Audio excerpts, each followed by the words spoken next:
Hey guys, how's it going? It's Al. DraftKings ReignMakers is the brand new game that exists on DraftKings. It's a card game. It's a market game. If you've played FIFA Ultimate Team, if you've played Madden Ultimate Team for like the last decade plus, then this game's going to make a lot of sense to you. If you've never played those games, definitely go take a look at the Understanding ReignMakers video. Go take a look at the DraftKings ReignMaker explained video that I've done. Dig in a little bit. Go check out the DraftKings site and read what this game is. It is a card game. You will open up packs of cards, or you can buy them off the market. You can buy and sell them. There's absolutely no entry fees for the tournaments. As long as you have a viable lineup with the cards that are in your DraftKings account, you can enter the games and play for real money every single week. And if you're done with the game, you can put your cards up on the market and sell them, and the money goes directly back into your DraftKings account.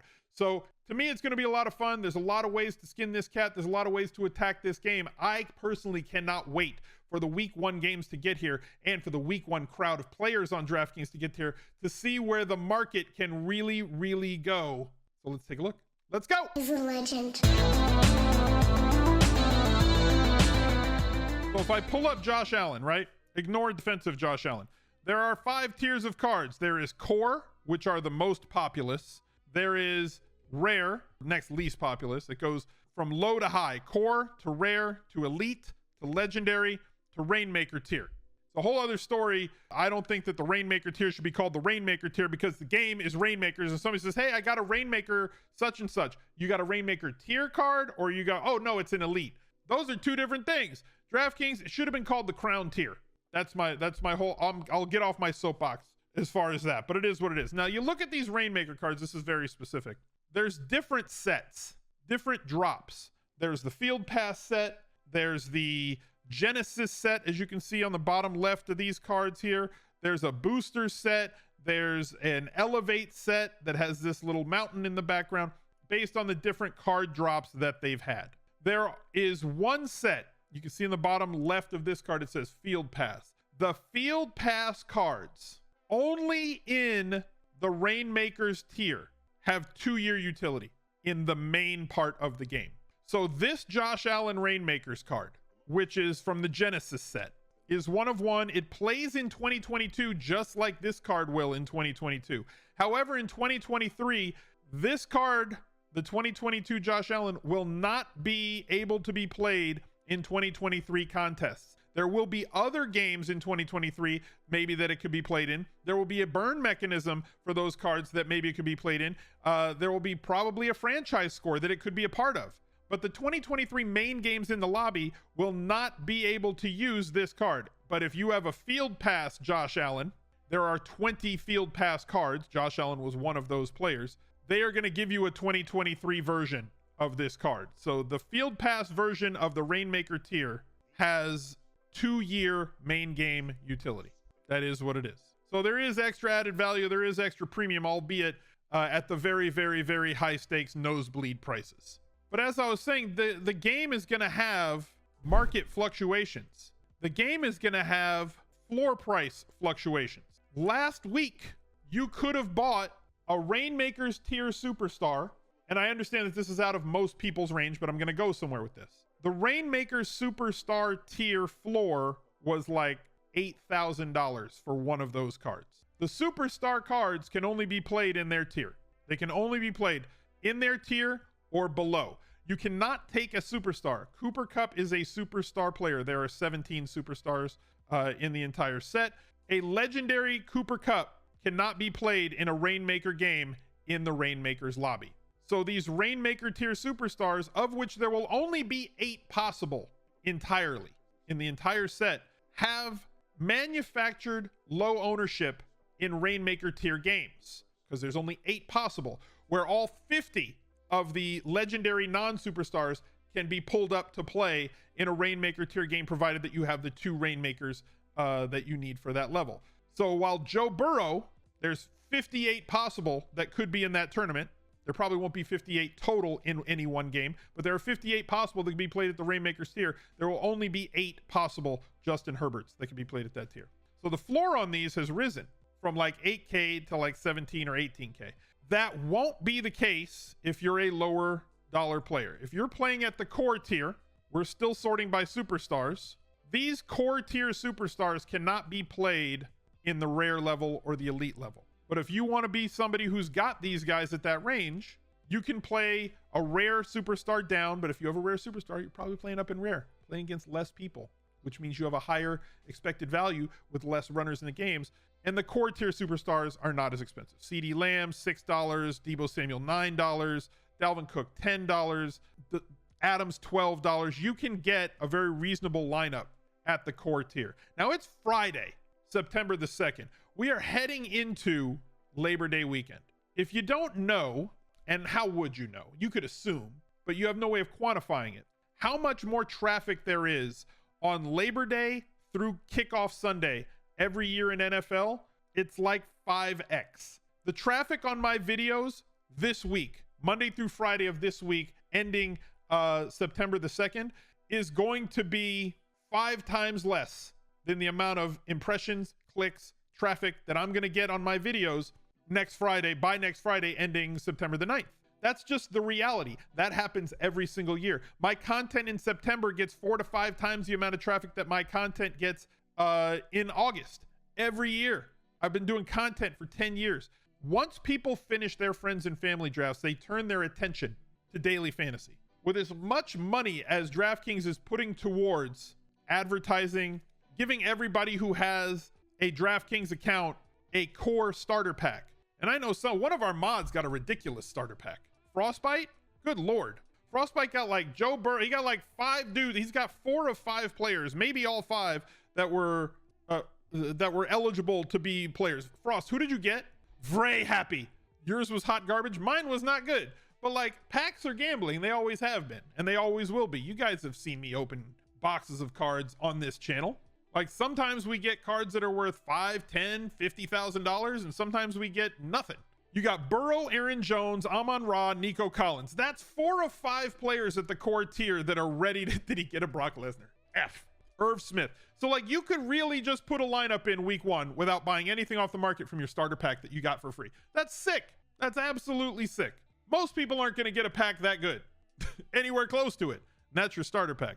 But like, I'm telling you, you can cobble together a really solid week 1 lineup in this game that will also allow you to play the rest, right? Because you don't have to buy new cards every week. As long as you have 5 cards that you could play, there's no entry fees on any of the games. So if you have 5 cards you can play, like Frostbite just pulled the other day out of his starter pack, he can put that in any one of these games. Let's say main slate. He can play any one of these games that he wants on the main slate with his lineup. You can only enter a card into 1 game per week. So if he has 1 Joe Burrow and he has 5 cards, he can only enter 1 game. Now the game theory comes down to, should he enter this game, right? The classic core matchup with the Fiat Frenzy with the most money at the tier, $100,000 up for grabs and 4,000 packs? Or should he go for something like the 20,000 that has less runners in it? Can you play multiple slates with the same card? Yes, that's what I'm saying. So like, you can have your cards for week 1. You can't sell your core cards, or not your core. You can't sell your the pack, the free pack that they give you. Those cards aren't sellable. So if you've played like FIFA Ultimate Team and you get like the free packs, those cards are unsellable cards. So that those 5 cards that Frostbite got are unsellable cards. D Hodge, you said you got Goff, Penny, Juju, Pittman, and T Hart. See, you have a lineup. You can play a lineup in week 1. That's awesome. They're untradables. Yes. So those are untradeable cards. But ones that you pull out a pack, you could sell. So if you get you buy a pack and you get a card, you could sell it. So if you have a tradable card and you buy into week 1 and you're like, I don't like the game, you can just liquidate all your cards. Or if you like the cards, you're like, I'm going to play again in week 2. You can play for free again in week 2. You can sell unopened packs. Yes, you can buy a pack and then sell the unopened pack. If that pack sells out and you think it's going, you can speculate any way that you want. And it's very much a market game. As much as it is a daily fantasy game, it's a market game and a collectibles game. And that's why we have the Smizzgang HQ key, because we have an NFT portion of our Discord, our Smizzgang HQ, that is locked behind this token. Currently, we have about 96 people that are in there. Our Discord in total, if you're a channel member here, you get access to all the VIP DFS channels. If you have a Smizzgang HQ key, you get access to all the DFS channels for as long as that token can be authenticated in your wallet through our Discord. There's 5,500 people, 6,000 people overall in the Discord, and this really helps us raise money for charity. It's like people want to know, where does the money go? 34% of all the proceeds will be donated to charity. 33% will be split between the production team members, the artists, mods, and editors on the channel. So the majority of the money goes towards charity and a lot of the people that help out in this community to help make it as good as it possibly can be, as we've made it over the last 5 years. And there's like 3 left at the current price of 0.05, and then the price goes up to 0.1 Ethereum. So right now they're, based on the price of Ethereum, it's like 80 bucks. K-Dub, getting my broom. Yeah, the price, that they're gonna go up to 1 ETH at some point. But all of my market insights, all of the things that I have developed over the years from investing in real life and playing all these video games, all the market dynamics for this game, for ReignMakers, they mimic Madden Ultimate Team. They mimic FIFA Ultimate Team. And I am somewhat uniquely qualified, I would say, to talk about such a thing. I like what they've done. I like what DraftKings has done with the tiers, separating the lower stakes players and lower stakes games from the higher stakes players and the higher stakes games. I like what they have done when it comes to building out the marketplace and promoting the game. I like what they've done with making a collector score and having, you know, prizes for like being a collector of the cards, separating out into showdown slates, main slates, Thursday through Monday slates. There are plenty of places, both on price tier, pack openings, buying singles off the marketplace, and giving everybody a free pack, where people can get in where they fit in. I also think that there's going to be a lot of people in the next week that are going to be trying this out. 1, because of the free thing, the free pack that you get. 2, because it's fun to open packs. And 3, as somebody mentioned before, overlay. Now, overlay in a daily fantasy contest that's in the lobby. If you have not watched the lobby tour video for week 1, it should be up there. Overlay in a regular contest means DraftKings has to guarantee the amount of money that they're going to put out for a contest. 100,000, 500,000, $1 million in prizes.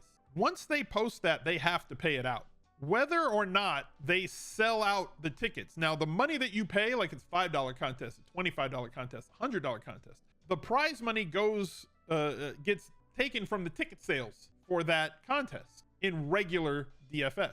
And then they obviously get their cut, the rake on the back end, the service charge on the back end, that they make money to have a company. Now, in ReignMakers, all the contests in the lobby have no entry fee. They've just posted prizes for these games. Week 1 is greater than the other weeks, but they are guaranteeing $1 million in prizes across all 5 tiers and slates every single week of NFL. And as long as you have cards, you can enter them. So right now, and it runs through the Super Bowl. So right now, you know, if you buy cards, you have 18 weeks of play out of that card at whatever tier you decide to get in at. And I think that there's going to be 5 times more people logging into DraftKings next week than there are logging into DraftKings this week, which kind of has me excited about where ReignMakers and the ReignMakers market can go the next week. Everything that we're talking about in the DFS HQ that we have, sorry, the NFT HQ that we have over in the Smiz Gang Discord. There's going to be a link down below to the HQ key and the Discord in the pinned comment if you have not checked that out already. But as long as you have the amount of cards that are necessary to play a game at any tier, rare tier requires 4 rare cards and 1 core. Elite tier, which does look like the best tier, they're giving out cards every single week. So like if you're playing in core, they're going to try and level you up to rare. If you're playing in rare, they're going to incentivize you to level you up to elite. I think that they're going to have the most players by like 3-4 weeks at the elite level, and it's got really good pricing as well. And right now it's not all that many, or at least not as many people. So the details for this tournament: 300,000 in prizes, 100K up top, 20K, 10K, 4K, 3K. And again, there's no entry fee. The entry fee is the cards that you have. So as long as you have cards to enter, you can play the game, which to me sounds like an awful lot of fun. So we're going to have a video every week. I believe it's going to be on Tuesdays. That one's going to come out talking about ReignMakers, a review of what happened last week and a preview of what's going to happen during this weekend. I hope that you guys like it. I'm really interested in it. It's a game that I really like. It scratches a lot of itches for me as a collector, as a gamer, and as somebody who enjoys playing games for money against other people, and as somebody who is somewhat of a market enthusiast. So if those things interest you, go check out the HQ Coin. Go open your free pack and see what you got in terms of Reignmakers. And as always, get in where you fit in and have some fun. Look out for another video right there. Legend.